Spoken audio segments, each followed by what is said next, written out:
Do you want to learn a new way to use your embossing folders and stretch that crafting budget? I've got you covered. Let's get crafting.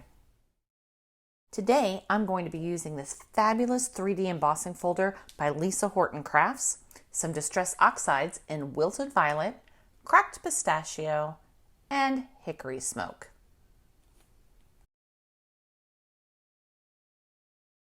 The key to this is using a 3D embossing folder.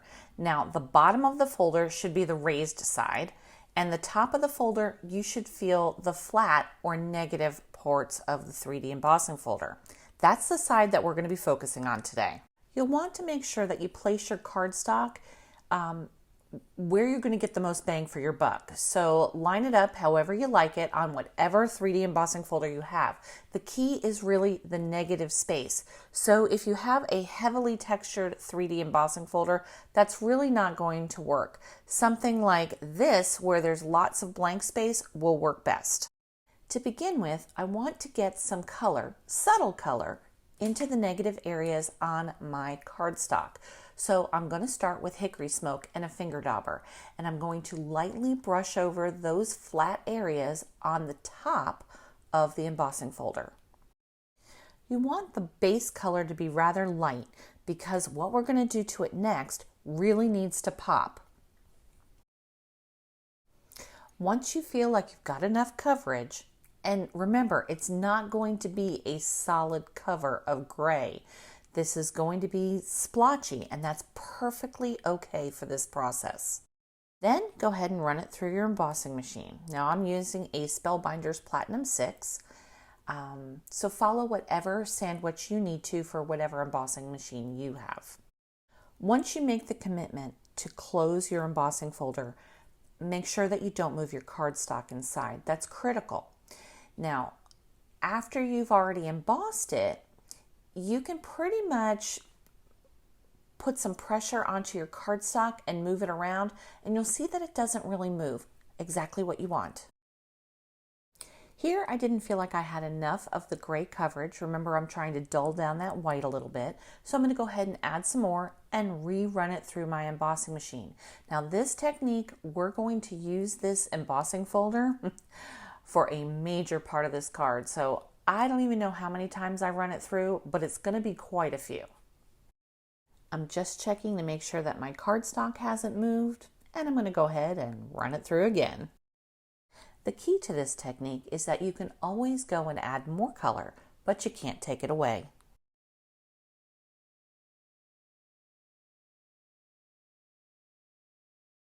Hey y'all, I'm Wendy from Village Card and Crafts, and I want to thank you so much for choosing to spend your time with me today. The goal of my channel is to show you how to be inspired by the things that you love, and today is no exception. I saw a video by Lisa Horton Crafts quite a while ago, and I really haven't seen it since, and I really wanted to bring it to you because I think it's a knockout. So that's my inspiration today. The ability to use our embossing folders for something other than straight embossing or solid embossing on your card is pretty phenomenal. Now, we all know that we can change the color of the background by ink swiping. We know that we can add glitter to it. We know that we can add texture paste to it. But did you know that you can use an embossing folder like these that have negative space as a stamp press? You heard me. Let me show you. I'm going to use a Heidi Swap stamp set with some small stamps. I'm going to use the postmark here, as well as this stamp set, Essentials by Ellen Polka Dots, this little small cluster of dots. I have my postmark mounted on an acrylic block and going directly into my dark gray again, the hickory smoke. I'm just going to stamp onto the top of my embossing folder that postmark any which way, upside down, vertical, it doesn't matter. Just get it onto the negative spots. Now, you can use any smaller background type stamps that you have in your stash. Doesn't have to be these. I really liked the little postmark. I liked the squiggly lines. I thought that was going to add a little special zhuzh to this project.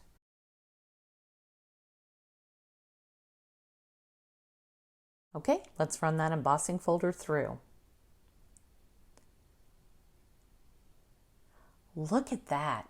I love those squiggly lines that have now been transferred to the negative space on your cardstock. Isn't that cool? Now I'm just giving the top of my folder a quick cleanup because we're going to change colors. And next we're going to go to that cracked pistachio and the little bokeh dots. If you noticed, I actually moved my cardstock a little, but it was easy to reposition back in its original spot so that I don't have a double embossing situation going on here. The cracked pistachio is obviously a much more vibrant color, so we're just going to kind of take it easy. Spread out the dots again onto that negative space. If it gets into the indentions or the deboss section, no worries. No need to remove it. It's just going to transfer the color and it still comes out fabulous. Make sure your cardstock is in its proper place. Go ahead and close your lid and run it through your machine again.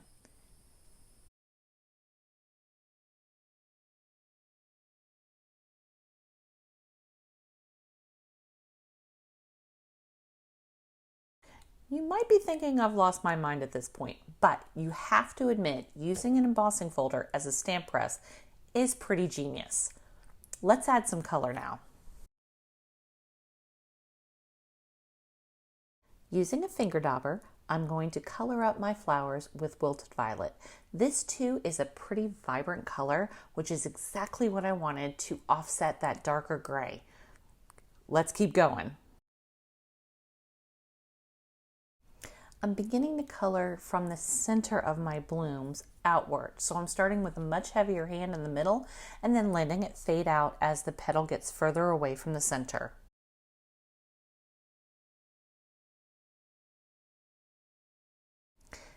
I absolutely love this embossing folder, and I only have 3 embossing folders that have a lot of negative space. I'm going to show you a couple of cards at the end where I used my Spellbinders 3D embossing folder that's called Beautiful Blooms. I also truly love that embossing folder. It has a ton of negative space. If you chose to do a 5x7 card, it would even have more of a wow factor. I'm going to speed this up a little so we can get through the flowers and move on to the cracked pistachio, which I'm going to use for the leaves.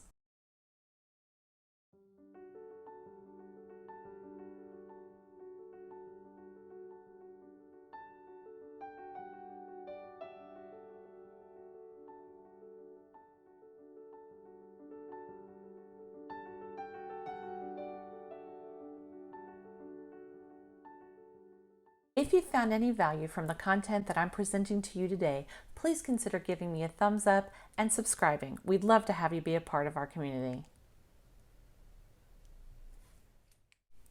Using the cracked pistachio as my leaf color will certainly bring out the little bokeh dots that I did in the cracked pistachio on the negative background.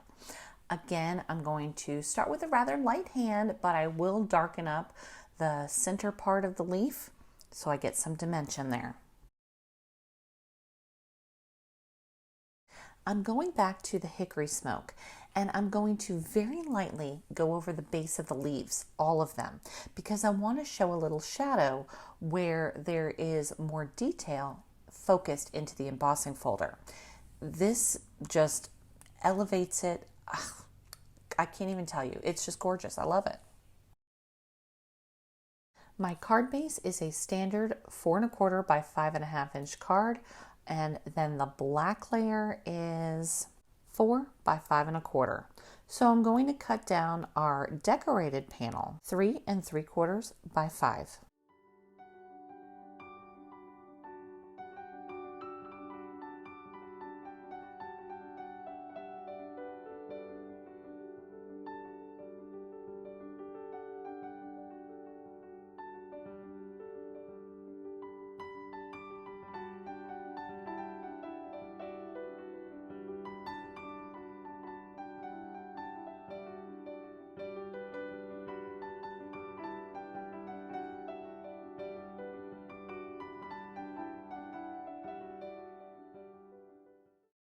With the panels all cut down to size, I'm going to use my favorite Bearly Arts Precision Craft Glue and go ahead and adhere my floral down to the black cardstock and then the black down to the card base. You could pop this up on some foam tape if you want added dimension, but I found another way to add some dimension. Hang on, we're getting there.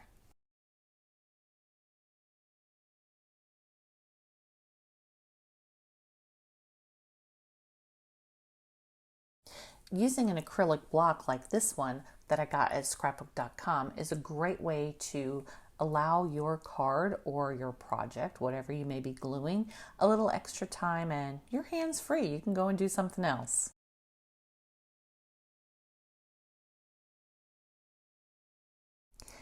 Now the secret to this one is Cosmic Shimmer's Gilded Touch in Warm Gold. I'm just going to squeeze a little bit out to my finger and I'm going to start in the center of each of the blooms and I'm going to work my way out. And I'm just going to dab along the centers and along the detail part of the card. It adds so much, it is incredible. And along the closed bloom, I just do a little bit along the base and along the petal edges. And wow, I'm blown away by this. You could certainly use lunar paste or any other type of media texture paste here. If you haven't watched my stencil butter video series, I will link that above. You could use any of that, color it up however you wanted. It's an amazing, easy way to really add the wow factor to your projects.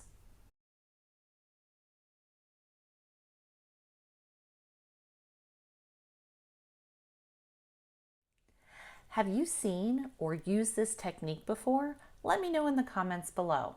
In the meantime, please consider coming over to Facebook and joining us at Village Card and Crafts, where you can share your own creations with the rest of the community. We'd love to see what you make as well.